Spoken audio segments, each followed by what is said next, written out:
Morning, students. Today we start power amplifier. Next second part, that is class B club power amplifiers. In our last lesson, we have seen class A power amplifiers where the output is available for the complete full cycle of the input. And we have learned choke coupled power amplifiers, transformer coupled power amplifiers. Now, class B. You remember by definition, class B operation is where the output available for half waves, half of the cycle, right? So we go for class B power amplifier. And so today we go to class B. Class B also, again, there are a number of amplifiers, primary design. One design is push-pull power amplifier. Now, push-pull power amplifier circuit is like this. See why it is called push-pull. Here, there are two transistors, Q1 and Q2. And there is an audio transformer, and this is a 1:1 transformer. That means if there is a 1 volt input, there is a 1 volt output. It is center tapped, right? And the primary is like this, and the input signal appears here, right? Now, you see, surprisingly, in this circuit, there is no bias resistor anywhere. There is no need of resistor, just you need two transistors and two transformers. There is an output transformer, which is, of course, N:1 transformer. That means if there is an N volt here, and there is 1 volt in the secondary. And if you go to market, electronics market, if you just for input-output audio transformers, they'll give you, you have to only tell them what is the wattage you want. And the primary of the output transformer is again center tapped, and the power supply VCC is connected here. This is the common of the VCC. So in normal DC condition, the power supply starts from here positive. The coil is zero resistance coil. Current flows through IC1 and through the collector emitter, and the current flows here, comes down here. Same is the secondary, is a second transistor. That means since there is no bias resistor, the only potential drop in this path is the collector emitter drop of the transistor, right? Similarly here also, only potential drop is the collector emitter drop of the transistor. And there is no base bias also. So what happens when the input is positive cycle, then this side is positive, then this end of the transformer is also positive, then current flows in this base emitter circuit, and that creates a collector emitter current. Similarly, in the negative half, this end becomes positive, this base of the second transistor becomes positive, current flows in this line, and collector current flows in this line. Now, coming to the output side. In the first half, look, I must mention one thing again to you. Suppose there is no signal. And since there is no bias, that means there is no signal, that means there is no potential here. That means no current here. That means no current here. That means when there is no signal, there is no collector current. This is the one major difference from the other designs. In other designs, since there is a bias, then a collector current flows even when there is no signal. But here, there is no collector current when there is no signal, right?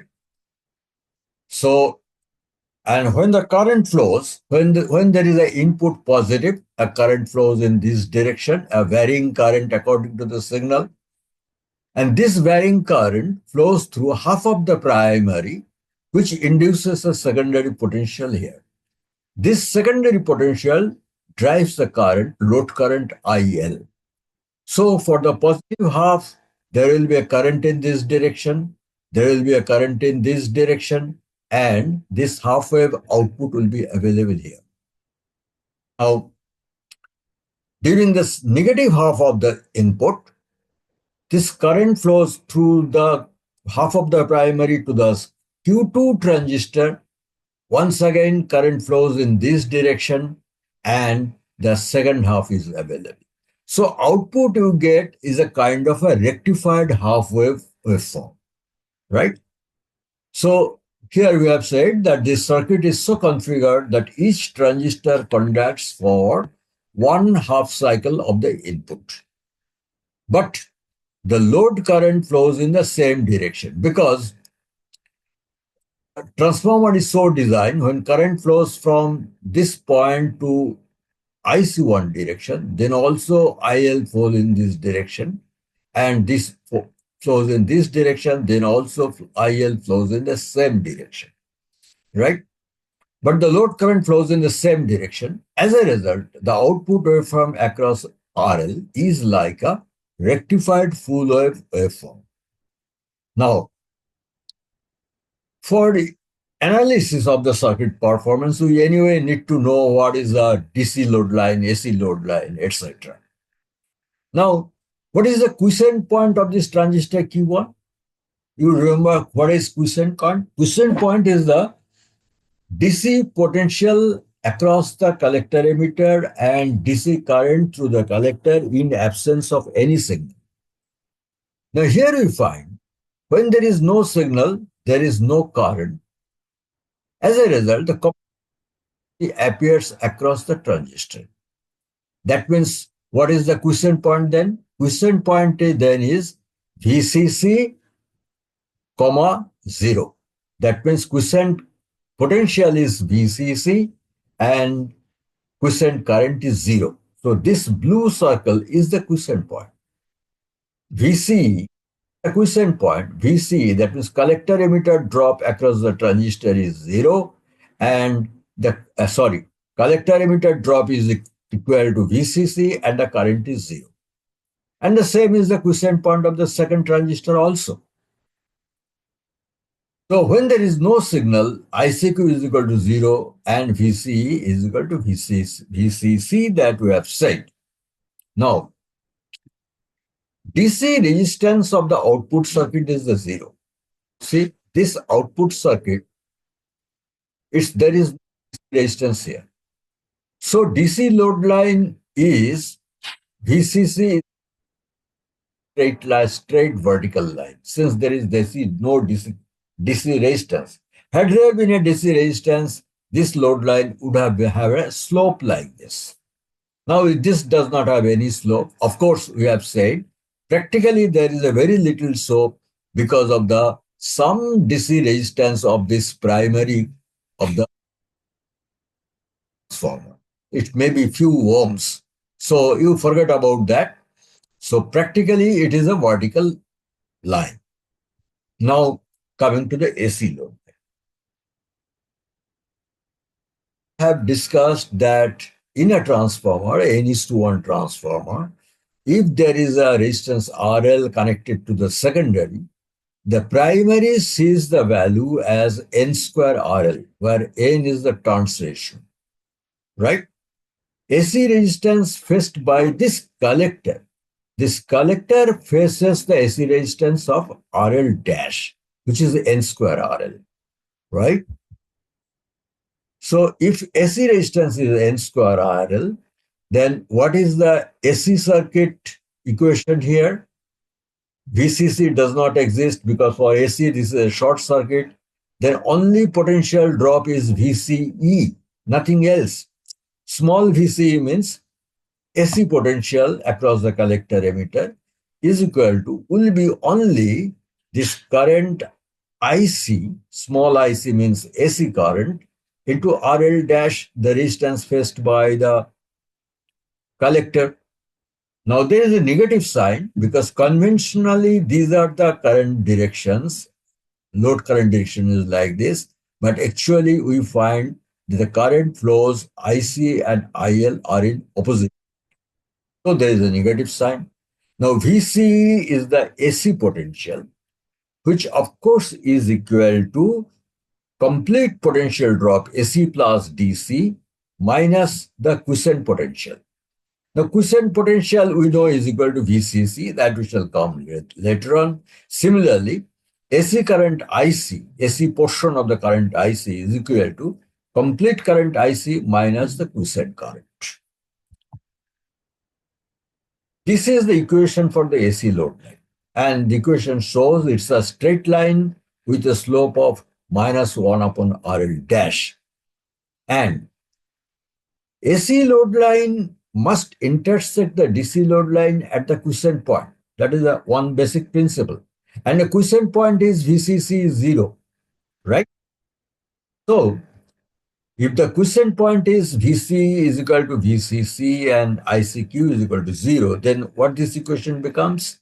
VCC minus VCC, this is VCE minus VCC is equal to, since ICEQ equal to 0, minus ICRL dash. So this becomes the equation of the load line. Now, this is the equation. Now, this equation the equation must satisfy the blue point. The blue point is, so if we put VC is equal to VCC, 0 here, if we put VC equal to 0 here, then we find 0 minus VCC minus, we find the value of the IC becomes VCC by RL dash. So when VC equal, this becomes VCC by RL dash. So this is the AC load line, right? From here we find that the maximum value of AC signal peak like this, AC signal will move like this. Maximum value can be only VCC by RL dash, not more than that. Then to go to the next point, there is another point which is not extremely essential for analysis, but you should understand that line of any transistor we have seen from here to here, but this is the conducting region of the transistor when the transistor conducts. Not conduct. That means for negative half Q1 does not conduct. We shall see that part here. When Q1 is off, say Q1 is off. And Q at that time, say the potential across this is VCE2. AC voltage VCE2 appears across current small IC2 AC current flows through this primer. This current induces a voltage in the secondary of the transform. And this VL in turn induces a voltage here in the other part of the second primary because they are all magnetically connected. So if there is a VCE voltage here, as I said, VCE2, which creates VL, this VL will in turn create another VCE2 here, right? And this VCE part we know is equal to VCC because of this conducting condition. This VCE2 is VCC. So then what is the potential of the non-conducting Q1 transistor? This is, it was already at VCC, then another VCC. So non-conducting condition, its VC is equal to up to 2 VCC. It extends up to 2 VCC. Another point we have mentioned, the AC load line clearly shows that the peak collector current can be at the most VCC by RL dash, because when we will find out the power performance, we shall always and maximize the power performance. We need to know what is the possible peak AC current? Here we remember possible peak AC current is VCC by RL dash. We go to the next point. Now we start power performance calculation. First part is power drawn PCC from the battery. What is the power drawn? Current supplied by VCC is in the form of a full wave rectified wave because this is the output is like this. In one part, it's a full wave like this, another part is a half wave like this. Now we know the average value of any half wave form is 2 by pi ICP, whereas ICP is the peak value of the IC. This is the average current of any half wave waveform. Then what is the power delivered by this power supply? Is this current 2 by pi ICP multiplied by the voltage VCC. As simple as that. Here, please note one thing. Power taken from the battery is proportional to signal. That means when there is no signal, then there is no AC current, then there is no power. Means this amplifier does not draw any power from the battery when there is no signal. Remember, in class A amplifiers, we said that whether there is a signal or no signal, the amplifier keeps on drawing the same power from the battery. So we advise switch off the mains when it is not in use. But in this class B push-pull amplifier, it will not draw any power from the battery when there is no signal. This, of course, is a very important benefit of class B power amplifiers. Second, this is the power drawn from the battery. And what is the maximum power drawn from the battery? When ICP is maximum. And what is the ICP maximum is VCC by R dash that we have seen. So what is the maximum power? Is 2 by pi VCC multiplied by VCC by RL dash is equal to 2 VCC whole square by pi RL dash. So this is the maximum power drawn from the battery when there is a maximum signal. So this we have just recollected here because for this deduction we shall need this equation. Then let's find out what is the power delivered to the load. Current delivered to the load is like this, and the signal is like, and the load resistance is RL. So the collector current IC, this current IC, produces a secondary current NIC. That is because of the transformer ratio. If there is a small IC flowing through this, there is a N times small IC flowing through the load. Right? And what is the RMS value of any current? Is its peak square divided by 2. So NICP square divided by 2. That is the RMS of the load, RMS value of the current. Then what is the load? Is RMS current NICP square by 2 multiplied by the load resistance RL. Now we take N outside. If we take N outside, it becomes N square RL. Now we know N square RL is RL dash, is the rate seen by the primary of the output transformer. So it is ICP square by 2 RL dash. Then what is the maximum value of this? Is the maximum value of ICP. Maximum value of ICP is VCC by RL dash. So VCC by RL dash whole square multiplied by RL dash by 2, which is VCC square by 2 RL dash. Now, what is efficiency? Efficiency is given by the power delivered to the load divided by power drawn from the battery. Right? Power delivered to the load is given by this equation, ICP square by 2 RL dash, and power taken from the battery is given by this equation. We divide this, then it becomes pi RL dash divided by 4 VCC and ICP square and ICP 1 ICP remains. So this is the efficiency. Once again, what is the efficiency maximum when ICP is maximum? ICP maximum is VCC by RL dash. We put this value VCC by RL dash, we find maximum efficiency 78.5%. Mind it, maximum efficiency of a common emitter power amplifier was only 25%. Maximum efficiency of a transformer coupled or choke coupled power class A amplifier was 50%, and maximum efficiency of a Class B push-pull amplifier is as high as 78.5%. So this is so far as efficiency is concerned, efficiency means the ratio of how much battery power it draws to how much load power it supplies. It's a very good performance. Because that is because you know now that when there is no signal, it does not take any power from the battery.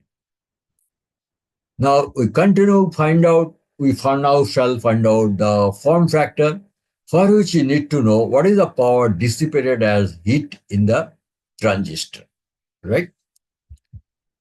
Now you recollect this equation that power dissipated in the transistor is always equal to power taken from the battery minus quiescent current whole square into this RC load resistance and emitter resistance. There is a general equation here. There is no RC, no RE minus AC power delivered to the load.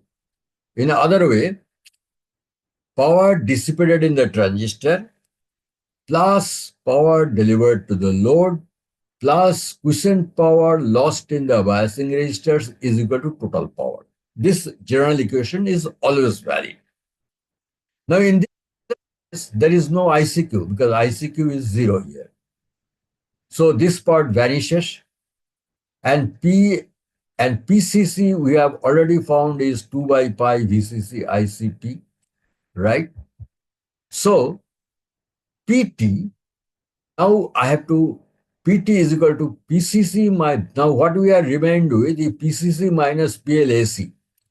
But power now is delivered by, there are two transistors, right? So 2 times PT, if we consider PT is the power dissipated in each BJT, then 2 times PT is equal to PCC minus PLAC. The PCC and PLAC values we have already got. This is the PCC, PLAC value we just derived in the last page. Now, here we find that power dissipated in the transistors is a function of, is a quadratic function of the ICP. So if we want to find out that at what value of ICP power is maximum or minimum, then we need to differentiate this equation with respect to ICP. So if we differentiate on the left-hand side, it is 2 PT by DICP. On the right-hand side, 2 by pi VCC minus RL dash by 2 multiplied by 2 ICP. Now, to maximize this power, that means we want to find out in what condition maximum power is dissipated in the transistor. That means when the transistor is hottest, right? Then we have to make this right-hand side differentiation is equal to 0. dPT by DICP will be equal to 0. That means this will be equal to 0. From here we find ICP, this 2 and 2 gets cancelled. ICP is equal to 2 VCC by pi RL dash. That means ICP is VCC by RL dash. Fine. But when ICP is 2 VCC by pi RL dash, then maximum power is dissipated in the transistor. That means transistor is hottest. Now putting this value of ICP, we find 2PT max is equal to 2 by pi VCC multiplied by ICP, we put this value minus ICP square. So this value square into RL dash by 2. This calculate, it becomes 2 PT max and then divided by 2. PT max is equal to 0.1 VCC square by RL dash. That means thermal power or maximum electrical power lost in the in each of the transistor in the form of heat is given by this relation. Now we can find out the form factor. So we have found maximum power dissipated in each transistor. We have found maximum load power available. Figure of merit is maximum power dissipated in the transistor divided by maximum load power is 1.5. So it is fantastic.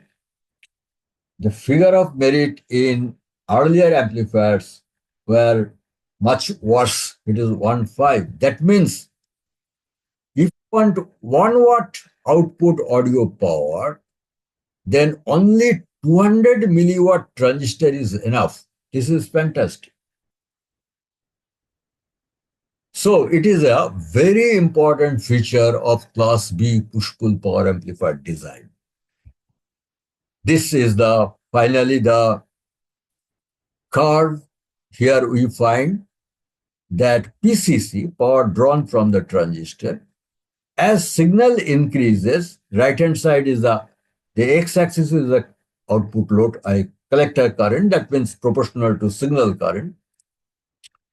PCC, as the signal increases, power taken from the battery increases gradually, but at certain point, the power taken from the battery starts dropping down. This is fantastic. That means at high signal, power taken from the battery is even lower. And as signal increases, the output power keeps on decreasing in a kind of logarithmic or exponential curve. And PCC is the power drawn from the battery is the red line. You see, when there is no signal, no battery power lost. And as you increase the signal, more and more battery power you have to supply. And efficiency, so at the zero signal, the efficiency is zero. And this efficiency can go as high as 78% when you supply the full signal. So this is class B push-pull power amplifier. Once again, here. Now this question is often asked, and even in Viva we'll see, there is one problem in the push-pull power amplifier. What is this? There is no biasing, right? But there is a base emitter junction potential of any transistor. This may be 0.6 volt, 0.7 volt, depending upon the make of the transistor. So signal current starts flowing only when the signal value is above 0.6 volt. So output signal does not flow for the entire half cycle. The half cycle is cut off from the bottom by a value of, say, 0.6 volt. So always there is a gap here. This gap is called crossover distortion. Often the Viva examination, they ask you, what is crossover distortion? So answer is, in a push-pull power amplifier, since there is no biasing, of course it can happen in any amplifier. If you don't bias it, then signal current, base current starts flowing only when the potential at the base crosses the base emitter junction voltage. And that creates the crossover distortion. Fine, but don't get scared, don't worry. Don't at all worry about this crossover distortion, because there is a very easy technique to eliminate this problem. What do you do? This drop here is a diode drop, base emitter junction drop. diode of similar character. If it is a NPN silicon transistor, you get a silicon transistor here and diode with a high resistance value by this power supply. Then what happens? This current will be continuously flowing. So this potential here will be always the diode drop, that means zero point 0.6 or zero point 0.7 volt. So this point will be always at zero point 0.6 or zero point 0.7 volt. So this crossover distortion will be completely eliminated. So this was class B push-pull amplifier. Now there is another version which is transformer-less, but identical, a similar performance. And this is class B complementary symmetry power amplifier. See this circuit. There are same two transistors. The output is taken from the emitter like a emitter follower. Load is connected here. And each of these transistor is biased. Enough biased means maybe zero point 0.6 or zero point 0.7 volt, whatever the value required to circumvent the crossover distortion. An identical circuit here.